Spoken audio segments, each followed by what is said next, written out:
Welcome back to Sprague Homestead on another Mailbag Monday. I'm Nikki, and let's see if we can get answers to your questions. First question I had this week was, can an American be a color other than blue or white? This person apparently is starting to see them, or was sold some rabbits that were a variety of colors, browns, tricolors, all that kind of stuff, and the answer is no. Officially, there are two recognized colors, and that is blue and white.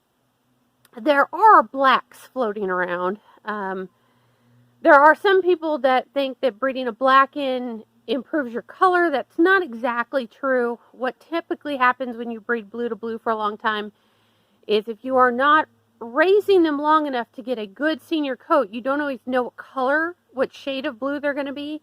And so people bring in a black to increase the dark of their blue, which isn't exactly how genetics work.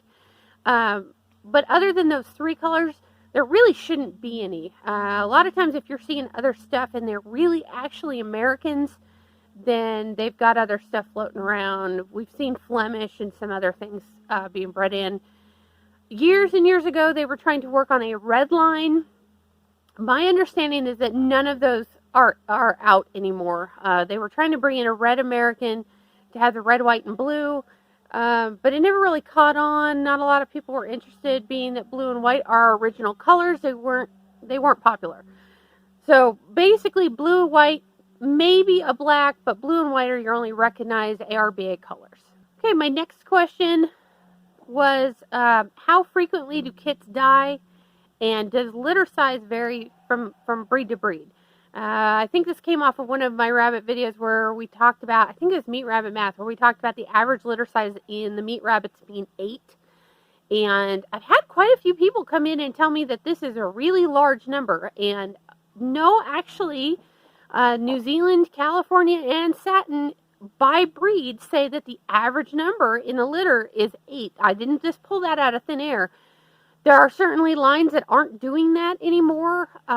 People get too focused on one certain aspect and they'll let other aspects go. These rabbits should be producing at least 8 in a litter. How often do kits die? Depends a lot on your management. And I know that's not a real popular answer, but in 2019, with the exception of a couple of litters where does just completely screwed up and threw them on the wire, as some young does will, but the actual babies that were born in a nest box correctly, we lost 5% is all. So not a lot. And we had, I want to say we had 38 litters last year. And that was with me cutting back a little bit. So you shouldn't lose a lot of kits. I'm not sure why so many people, I'm getting messages where people are losing like half a litter and thinking that's normal. That's not normal. If you're losing more than 1 or 2 in a litter, you really need to see what's going on. Either you've got some kind of feed issue, or not great mothering going on, not good nest box material. Something is happening because you really shouldn't be losing that many kits. But as far as litter size from breed to breed, absolutely you'll get variances. A big litter for my Triantas is, I've had as many as 9, which is huge. The breed actually says the average is like 4, 3, 4. Mine are averaging closer to 5. Guess my girls really like it here. The Americans, ours typically are more like 9. We've had lines that would only do 7. We don't have them anymore. It just kind of worked out that way. I think my Harlequins are averaging 8. Some of your smaller breeds, like Holland Lops, 3 is pretty normal. But some of your bigger rabbits should be going 10 and 12. Officially, the American says that we should be having litters of 10 to 12. And I've had those kind of litters, usually the first couple litters in a new doe.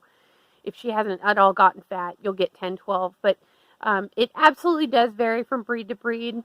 So if you're not getting 8, that's fine. It might just be the breed you're using, but it might be the line you're using. So if you've got, like what I said, those main 3, the Satin, the California, or New Zealand, and you're not getting 8, you need to probably be looking for a line that is a better producer. Okay, the next question was, what is the best breed to start with in turkeys? And I love my turkeys. They're my favorite poultry.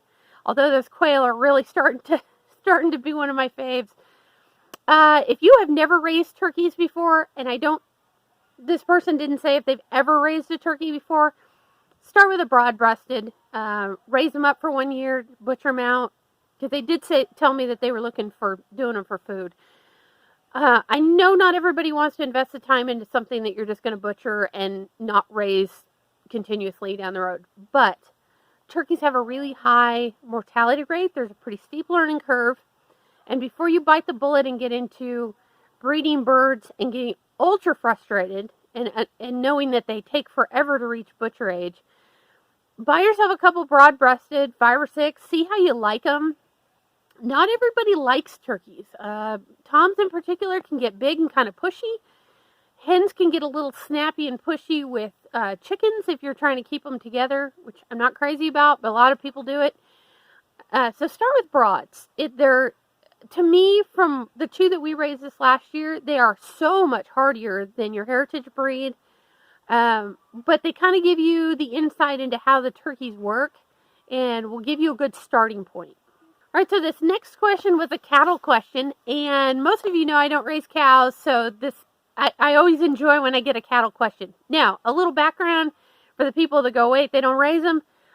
We had beef cattle when I was a kid. My best friend grew up on a dairy farm, and I spent a lot of time over there growing up.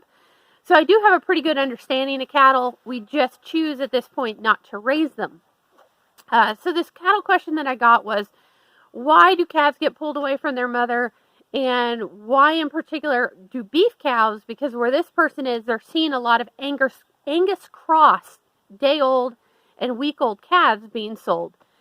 So whether you agree with it or not, the dairy industry looks at it and says, I need the milk, so the calves get pulled off. It's also a thing of if you left, the way that dairy cows are bred at this point, their udders can really not take the abuse in a true dairy line. I know people are home dairying and it's kind of a different thing. Those cows are not the ultra producers that you see in dairy.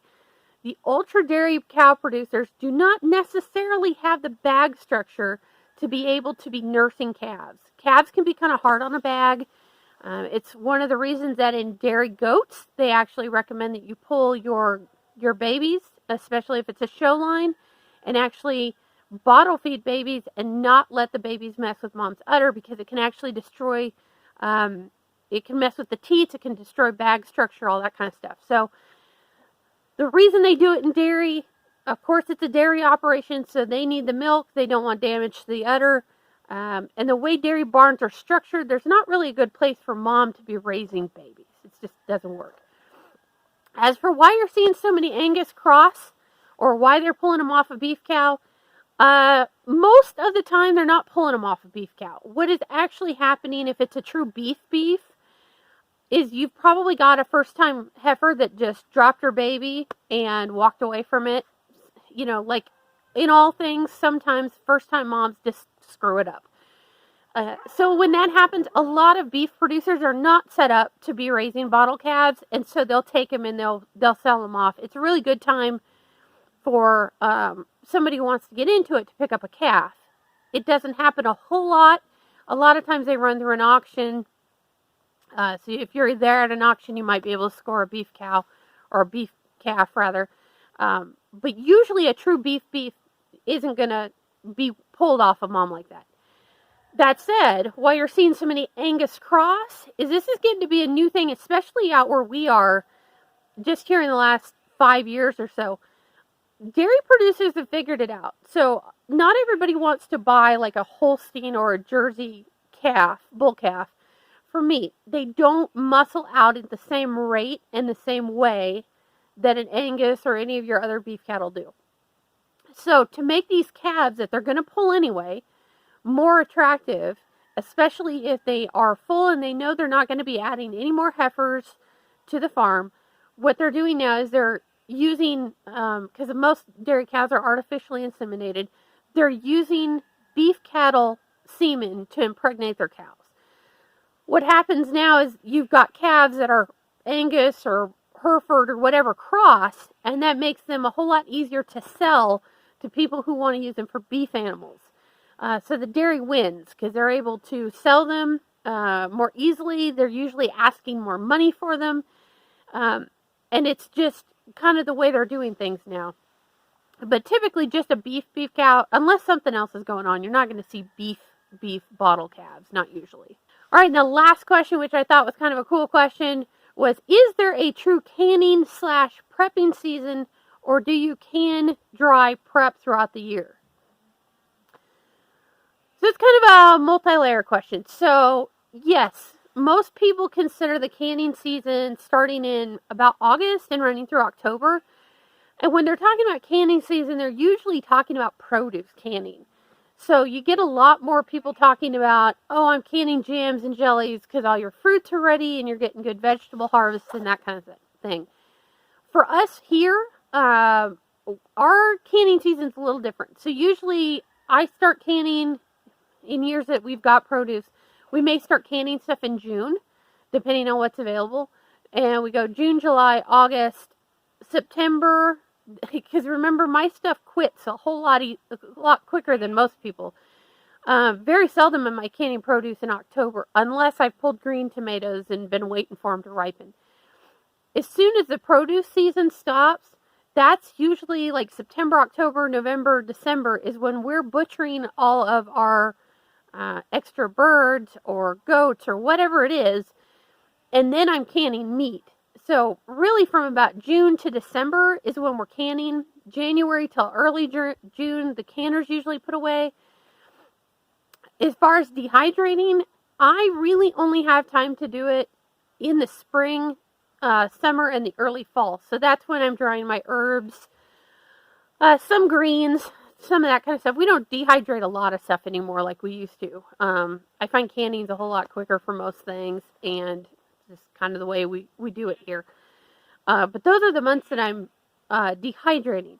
Now, as far as prepping, we're kind of those kind of people that I watch ads all the time, coupons, that kind of stuff. So we prep for whatever it is throughout the year. Our big push is usually August through October, and making sure that we've got animal feed to go through the winter, firewood, everything around here is maintained and ready.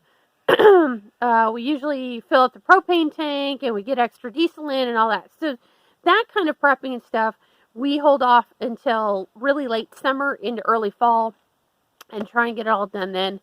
But things like toilet paper or whatever it is, we just wait for sales and we kind of do it whenever. People used to do it a lot in the fall because there used to be canned goods sales. And I say used to because there's really nobody here that does them anymore. I know when we lived down south in Mississippi and Tennessee, both, you could still find stores that did canned goods sales. But I didn't see any this year. Thunderbird, that is one of our stores here locally, did it a couple years ago. But I haven't seen a canned goods sale since. So it wasn't a good year for it. I don't think anybody did them in 2020. But yeah, prepping is kind of an all year kind of thing.